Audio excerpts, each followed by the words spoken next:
ನಿನ್ನೆ ನಮ್ಮ ಮಂಗಳೂರು ಪೊಲೀಸರಿಂದ 6 ಜನ ಡ್ರಗ್ ಪೆಡ್ಲರ್ಸನ್ನು ಅರೆಸ್ಟ್ ಮಾಡಲಾಗಿದೆ. 2 ಪ್ರತ್ಯೇಕ ಪ್ರಕರಣಗಳಲ್ಲಿ, ಒಂದು ಪ್ರಕರಣ ನಾರ್ತ್ ಪೊಲೀಸ್ ಸ್ಟೇಷನು, ಮತ್ತೊಂದು ಪ್ರಕರಣ ಸೌತ್ ಪೊಲೀಸ್ ಸ್ಟೇಷನಲ್ಲಿ ಇವರನ್ನು ದಸ್ತಗಿರಿ ಮಾಡಲಾಗಿದೆ. ನಾರ್ತ್ ಪೊಲೀಸ್ ಸ್ಟೇಷನ್ನಲ್ಲಿ 4 ಜನ ಆರೋಪಿತರನ್ನು ದಸ್ತಗಿರಿ ಮಾಡಲಾಗಿದೆ. ಇವರಿಂದ 53 ಗ್ರಾಂ MDMA ಹಾಗೂ 100 ಗ್ರಾಂ ಹೈಡ್ರೋವಿಟ್ ಗಾಂಜಾ ವಶಪಡಿಸಿಕೊಳ್ಳಲಾಗಿದೆ.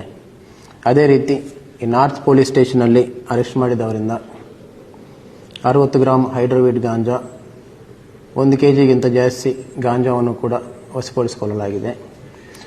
ಇವರೆಲ್ಲರೂ ಕೂಡ ಮಂಗಳೂರು ನಗರದಲ್ಲಿ ಹೆಚ್ಚಾಗಿ ಸ್ಟೂಡೆಂಟ್ಸ್ಗೆ ಮತ್ತು ಮಹಿಳೆಯರಿಗೆ ಕೂಡ ಡ್ರಗ್ ಸಪ್ಲೈ ಮಾಡ್ತಿದ್ದಾಗಿ ಗೊತ್ತಾಗಿದೆ.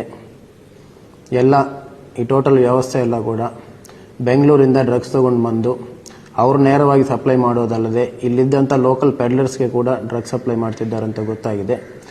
ಇನ್ಫಾರ್ಮೇಷನ್ ಎಲ್ಲ ಬಂದ ನಂತರ ನಮ್ಮ ಸೆಂಟ್ರಲ್ ACP ಅವರ ಟೀಮ್ ಎಲ್ಲರೂ ಕೂಡ ಕರೆಕ್ಟಾಗಿ ಪ್ಲಾನ್ ಮಾಡಿ ಎಲ್ಲರೂ ಡ್ರಗ್ಸ್ ಹಿಡ್ಕೊಂಡು ಇದ್ದಾಗ ರೆಡ್ ಹ್ಯಾಂಡೆಡ್ ಆಗಿ ರೈಡ್ ಮಾಡಿ ಎಲ್ಲರನ್ನೂ ಕೂಡ ಅರೆಸ್ಟ್ ಮಾಡಲಾಗಿದೆ. ಎಲ್ಲರ ಮೇಲೆ ಸಪ್ರೇಟಾಗಿ ಕೇಸಸ್ ಬುಕ್ ಮಾಡಲಾಗಿದೆ. ಎಲ್ಲರನ್ನು ಕೂಡ ನ್ಯಾಯಾಲಯದಲ್ಲಿ ಪ್ರೊಡ್ಯೂಸ್ ಮಾಡಲಾಗುವುದು.